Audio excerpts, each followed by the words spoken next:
श्यामू नाम का एक आदमी था जो कि एक बैंड बाजे के समूह में काम करता था। वो अपने साथियों के साथ ढोल और नगाड़े बजाया करता था। उसका काम बहुत अच्छा चल रहा था और उसका मालिक भी उसके काम से काफी खुश था। लेकिन उसकी किस्मत में तो कुछ और ही होना लिखा हुआ था। एक दिन जब वो देर रात को काम से वापस लौट रहा था तो उसे रास्ते में कुछ लुटेरे मिल गए। अरे ओ ढोल लगाने वाले, जरा यहीं ठहर जा, वरना तेरे लिए अच्छा नहीं होगा। अरे अरे, कौन हो तुम लोग? और तुम लोग मुझे क्यों रोक रहे हो? मैंने क्या किया? अंधा है क्या तू? तुझे दिखाई नहीं दे रहा क्या कि हम लुटेरे हैं? जो हमसे पूछ रहा है कौन है हम?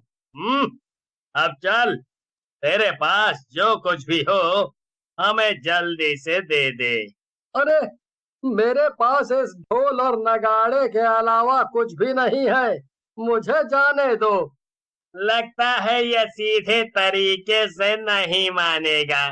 इसे पकड़ो और मारना शुरू करो।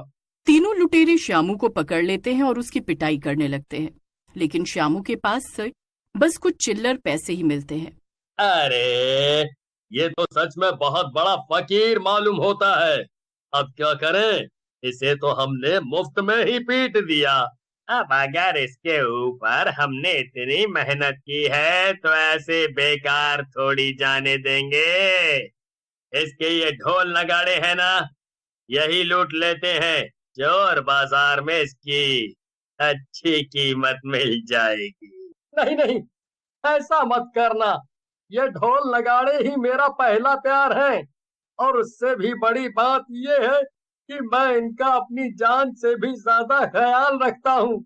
मेरा दुनिया में कोई भी नहीं है। इन्हें मुझसे मत छीनो। मैं इनके बिना मर जाऊंगा। ओ तो तुम इनका अपनी जान से भी ज्यादा ख्याल रखते हो। अब क्या कर सकते हैं? हम लोग तो इन्हें छीन कर ले जा रहे हैं। अगर तुम इनके बिना जी ना पाओ तो अपनी जान दे देना, ठीक है? लेकिन श्यामू को गुस्सा आ जाता है और वो लुटेरों से अपना ढोल वापस छीनने की कोशिश करने लगता है। तभी उनके बीच में हाथापाई हो जाती है और एक लुटेरा श्यामू को चाकू मार देता है। चाकू लगने से श्यामू वहीं पर गिर जाता है। तीनों लुटेरे वहां से दुम दबाकर भाग खड़े होते हैं। वहीं दूसरी तरफ श्यामू मर जाता है और एक डरावने भूत में बदल जाता है। ये ये सब क्या हो गया? मैं तो एक भद्दे से भूत में बदल गया हूँ। अब क्या होगा? नहीं नहीं, कुछ भी हो जाए, मैं अपना ढोल नगाड़े बजाने का काम बंद नहीं कर सकता हूँ। ये मेरा पहला और अब तो आखिरी प्यार है। मुझे जिंदगी ने धोखा दे दिया है, लेकिन मैं अपने ढोल को धोखा कभी नहीं दूंगा। श्यामू के भूत ने ये तय कर लिया कि वो मरने के बाद भी ढोल बजाना नहीं छोड़ेगा। अगले दिन वो रोज की तरह सुबह सुबह अपना ढोल लेकर बाकी बैंड वालों के पास पहुंच गया। एक भूत को आते देखकर सभी लोग डरकर यहाँ से वहां भागने लगे। गुज्जू बैंड का मुखिया था। वो हिम्मत करके भूत के सामने आया और बोला, कौन हो तुम? हैं? और यहाँ कहाँ बढ़े चले आ रहे हो? क्या मैं भूत बनने के बाद इतना बदल गया हूँ कि तुम मुझे पहचान नहीं रहे गुज्जू भाई? अरे ध्यान से देखो मुझे। मैंने तुम्हारे साथ 5 साल काम किया है। ऐसे कैसे तुम मुझे नहीं पहचान रहे हो? क्या? शामू, क्या ये वाकई में तुम हो? बिल्कुल ठीक पहचाना गुज्जू भाई तुमने। ये मैं ही हूँ, श्यामू। आप सभी का प्यारा ढोल नगाड़े बजाने वाला श्यामू। फिर भूत अपने साथ हुई पूरी कहानी गुज्जू और वहां खड़े सभी। अब क्या बताऊं? दुखी तो मैं भी बहुत ज्यादा हूँ, लेकिन खैर, अब कर भी क्या सकते हैं। ये तो ऊपर वाले की मर्जी थी और उसकी मर्जी के आगे किसकी चलती है। लेकिन कुछ भी हो जाए, मैं अपने काम से पीछे नहीं हटूंगा। मैं अभी भी पूरी ईमानदारी से अपना ढोल नगाड़ा बजाता रहूंगा। भूत की बात सुनकर वहां खड़े सभी लोग दंग रह जाते हैं। क्या? ये तुम क्या कह रहे हो श्यामू?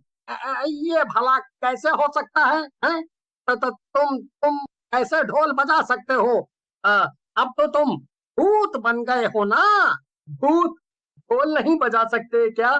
अरे, मरने के पहले भी मैं ढोल बजाने में इतना माहिर था, और अभी भी तुम मुझे आजमा कर देख लो।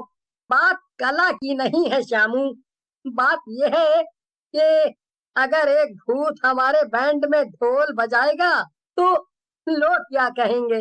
अरे, ऐसे तो लोग डर जाएंगे।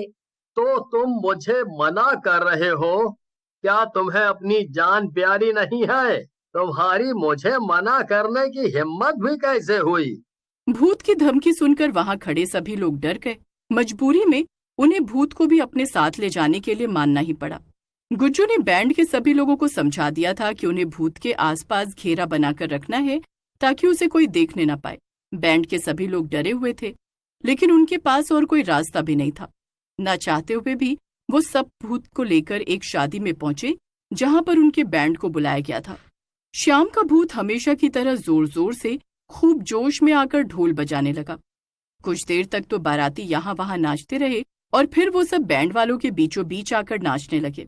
आज मेरे यार की शादी है, आज मेरे यार की शादी है। लगता है जैसे सारे संसार की शादी है, आज मेरे यार की शादी है। अरे ढोल वाले, जरा दमदार ढोल बजाओ। बाराती की बात सुनकर भूत को गुस्सा आ जाता है। वो अपने ढोल बजाने की कला के बारे में कुछ भी उल्टा सीधा नहीं सुन सकता था। भूत को देखकर बाराती की आंखें खुली की खुली रह गईं और वो जोर जोर से चिल्लाने लगा। सभी लोगों ने नाचना बंद कर दिया और भूत को शादी में देखकर अफरा तफरी मच गई। फिर क्या था, सारे बारातियों ने मिलकर बैंड वालों पर हमला कर दिया और वो सब वहां से भाग खड़े हुए। मैंने तुमसे मना किया था श्यामू कि बस चुपचाप ढोल बजाते रहना, लेकिन तुमने मेरी एक नहीं मानी। तुम्हें क्या जरूरत थी उस बाराती से भिड़ने की? अरे, ये क्या, सुबह सुबह इतने सारे लोग भला यहाँ क्यों आए हैं? तो तुम ही गुज्जू हो? जी जी, मैं ही गुज्जू हूँ। कहिए, क्या काम है आपको? तो वो तुम्हारा ही बैंड है ना, जिसमें एक भूत ढोल बजाता है? जी हाँ, मेरा ही बैंड है, लेकिन आप सब पहले मेरी बात तो सुन लीजिए ना। मैं बहुत मजबूर था। मैं उस भूत को जानबूझ के अपने साथ लेकर नहीं आया था। हम तो इसलिए आए हैं कि तुमसे बुकिंग ले सकें। क्या बुकिंग? और क्या? अरे, सारे शहर के लोग बड़े हैरान हैं कि तुम्हारे बैंड में एक भूत ढोल बजाता है। सभी लोग चाहते हैं कि तुम ही उनकी शादियों में आकर बैंड बाजा बजाओ। उस आदमी की बात सुनकर गुज्जू हैरान हो जाता है। गुज्जू ये सब सुनकर बहुत खुश हो जाता है। उसकी सारी चिंताएं मानो एक पल में ही दूर हो गई। वो खुशी खुशी लोगों से बुकिंग करने लगता है और साथ में सबसे एडवांस भी लेता है। आज उसे महीने भर का फायदा एक दिन में हो गया था। ये तो कमाल ही हो गया। और वैसे ये तो होना ही था, मैं इतना अच्छा ढोल जो बजाता हूँ। बिल्कुल बिल्कुल श्यामू, और अब तो तुम्हें बहुत ढोल बजाना है। हम पूरे महीने के लिए बुक हो गए हैं।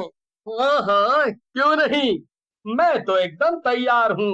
मैं तो बिना थके लगातार कई महीनों और सालों तक भी ढोल बजा सकता हूँ।